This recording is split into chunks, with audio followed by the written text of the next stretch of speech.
Olha só, a Secretaria Estadual de Saúde de Minas Gerais recebeu na tarde de ontem um lote com 32.400 doses da vacina bivalente contra a Covid-19.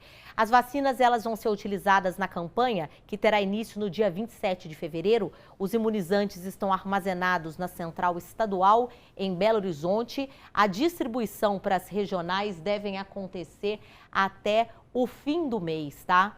E olha só, o Estatuto da Criança e do Adolescente é claro, né, em relação à vacinação também das crianças.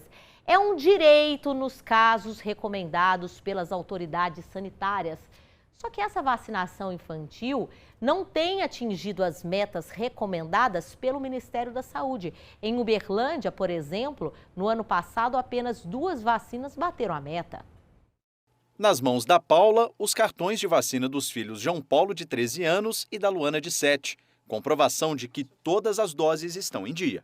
Está marcadinho aqui, a Agente de Saúde marca a data certinha. Se eu não vou no dia, ou no outro dia, ou na mesma semana, a gente dá um jeito e vai no posto para vacinar, ou na UAI.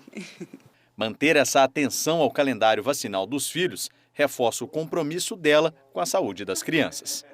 Eu procuro manter sempre as vacinas em dia, atualizadas. É uma prevenção, né? Eu sempre penso no futuro. O que pode vir a acontecer se eu faltar com essa vacina para os meus filhos, né?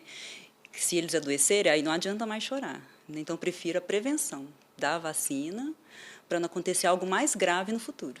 Mas nem todos os pais ou responsáveis fazem esse planejamento quando o assunto é a vacinação das crianças. Em Uberlândia, no ano passado, apenas 2 vacinas bateram a meta preconizada pelo Ministério da Saúde. A BCG, que protege contra a tuberculose, e a hepatite B. Enquanto isso, a procura por outras vacinas, como a tríplice viral, por exemplo, que protege contra o sarampo, está bem abaixo do esperado.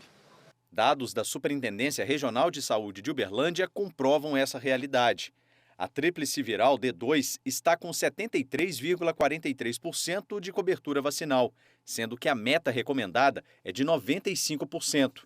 A cobertura vacinal contra a febre amarela e poliomielite também estão abaixo do esperado, com 79% e 71,85% respectivamente, sendo que nos 2 casos a meta é de 95%.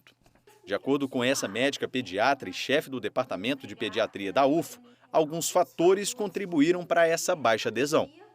Eu acredito que um dos fatores tenha sido a pandemia. As crianças ficaram em casa, não ficaram doentes, todo mundo com medo de ir no posto de saúde para vacinar. E eu acredito que os pais também se acomodaram um pouco com essa baixa procura, né, com essa baixa ida aos postinhos ou às unidades de vacinação. E um fator que já vinha acontecendo até antes da pandemia é que, como essas doenças tradicionais, clássicas, que nós tivemos na infância, hoje já tem cobertura nas vacinas, a gente não vê essas doenças circular e as pessoas meio que esquecem que elas existem. Então, quando os nossos pais nos vacinaram, eles viram crianças com sarampo, cachumba, rubéola, com poliomielite, e hoje eles não veem mais, a gente não vê mais essas doenças circulando. Ainda segundo ela, a vacina é o melhor caminho para se evitar várias doenças. Por isso, manter o cartão de vacina em dia é um compromisso com a saúde. A Organização Mundial de Saúde, inclusive, colocou isso, que o maior impacto na saúde no século passado foi a vacinação. Simples assim. O que nós podemos fazer pelas nossas crianças, além de dar uma boa alimentação, uma boa noite de sono, de cuidar, amar, é vacinar. Isso vai evitar muitas doenças. É difícil de entender porque são vacinas gratuitas, disponíveis, com anos sendo aplicadas. E eu chamo Michele Ferreira aqui, mesmo porque nós não vamos desistir, né, Michele? Com esse alerta aqui para os pais e para a família como um todo. Boa tarde para você mais uma vez.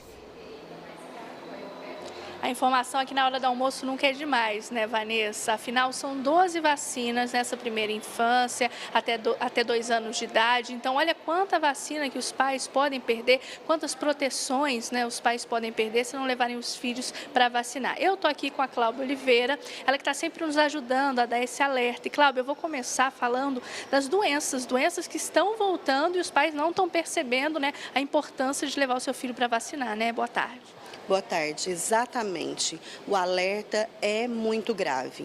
Essas doenças, como por exemplo a paralisia infantil, que até então por altas coberturas vacinais a gente já estava tranquilo, hoje esse cenário ele não existe. Em todo o cenário nacional existe uma baixa cobertura, o município de Uberlândia não é diferente e nós podemos ter aí casos de crianças indo a óbito por paralisia infantil, né, por sarampo, por meningites. Então, assim, é preocupante o cenário e os pais precisam entender que existe proteção para pelo menos 19 doenças nessa primeira infância. Então, importante realmente procurar a unidade de saúde e colocar o cartão de vacina em dia.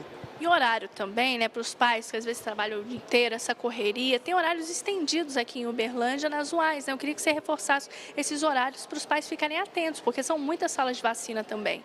Nós compreendemos o dia a dia, a rotina hoje é muito complicada. No entanto, os pais precisam priorizar a vacinação dos filhos. Então, nós aqui no município, além de 74 salas de vacina, nós temos também o horário estendido em 8 pontos de vacinação, que são os ambulatórios das UAIs, mais a UBS Brasil e a UBS Tocantins. Então, até 9 horas da noite. Basta se programar, se organizar, não deixe de levar o seu filho para vacinar. Inclusive, as UBSFs não fecham no horário do almoço, então dá para programar e priorizar essa vacinação. Falando de estratégias, né, além desses horários, Cláudia, quais outras?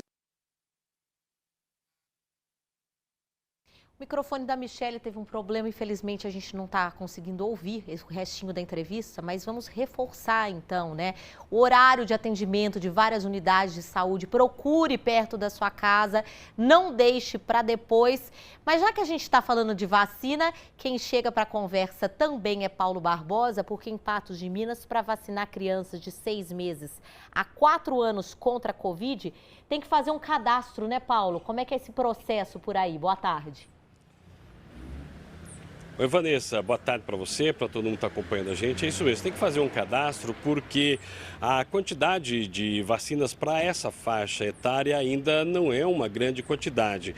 A informação que nós obtivemos da Secretaria de Saúde é de que eles receberam somente 600 doses dessa vacina, que é a Pfizer Baby. E aqui, para essa faixa etária que é de 4 meses de 6 meses até 4 anos de idade, né, que estão aptos para a vacina contra a Covid da Pfizer Baby, são cerca de 9.300 crianças. E para evitar o desperdício, porque quando abre o frasco, ele tem um prazo de validade de até 10 a 12 horas. Então, para que se evite esse desperdício, eles estão fazendo esse cadastramento. E é importante destacar, Vanessa, que esse cadastramento ele termina hoje para que essa vacinação comece a partir de amanhã. E o cadastro, ele é muito simples, é só procurar a unidade de saúde da família de referência, né? Como uma dessas que eu estou aqui, que é do bairro Lagoa Grande, procurar a unidade de saúde e ali você vai fazer o cadastro com os dados básicos, que é o nome da criança, a idade, o endereço e o telefone de contato, para que assim que eles conseguirem atingir o número ideal, que são de 10 pessoas para abrir o primeiro frasco, eles vão fazer o chamado da família para que a criança seja levada então ao local da vacinação. Eu conversei com a responsável pelo setor de epidemiologia, ela explica um pouco mais a respeito disso. Vamos acompanhar.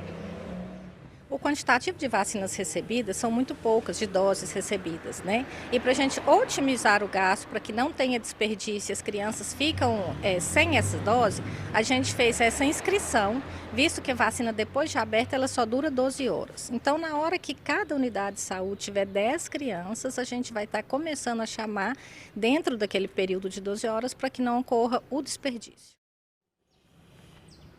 Por isso é importante, então, as pessoas que fizerem a inscrição ficarem atentas no telefone, porque o contato vai ser feito via telefone. Quem não fez a inscrição ainda dá tempo hoje. Todas as unidades de saúde estão abertas até às 4 horas da tarde, Vanessa. Obrigada, viu, Paulo? Já vou chamar a Michele, então, que ela estava falando para a gente, né, sobre a aplicação das doses de vacinas, diferentes vacinas em crianças. Michele, bem na hora que você estava perguntando para a Cláudia quais são as outras estratégias, além do horário estendido, foi aí que a gente não conseguiu mais ouvir. Segue daí para frente, então, para a gente saber mais dessa aplicação das doses. O áudio some, mas a informação não some não, Vanessa. Então já vou perguntar para a Cláudia, né, para a gente retomar a questão das estratégias. Além desse horário estendido, quais então as estratégias que o município adota para essa cobertura subir? Mantendo as unidades todas abastecidas, são 74 pontos, ou seja, uma unidade de saúde bem próxima, horário estendido, como você bem disse. Além disso, fazendo a busca ativa. A criança é faltosa, a gente liga, manda mensagem, manda e-mail, mas nenhuma dessas ações faz sentido se os pais não se responsabilizarem e levarem até a unidade de saúde para tomar a sua dose de vacina. Desenvolvemos também ações nas escolas, né? Periodicamente a gente faz essa vacinação nas escolas. Então a gente faz realmente um apelo aos pais. Compareçam, sigam o calendário, tem as doses agendadas na caderneta da criança, sigam essas datas programadas. Caso a gente entre em contato, mais uma vez, essa busca ativa, esse compromisso é importante. Cláudia, obrigada então pela entrevista. Tá aí, né, Vanessa? Vamos melhorar essa cobertura vacinal, porque duas só atingirem essa meta do Ministério da Saúde? Não dá não, Vanessa? De jeito nenhum. Obrigada, viu, Michele?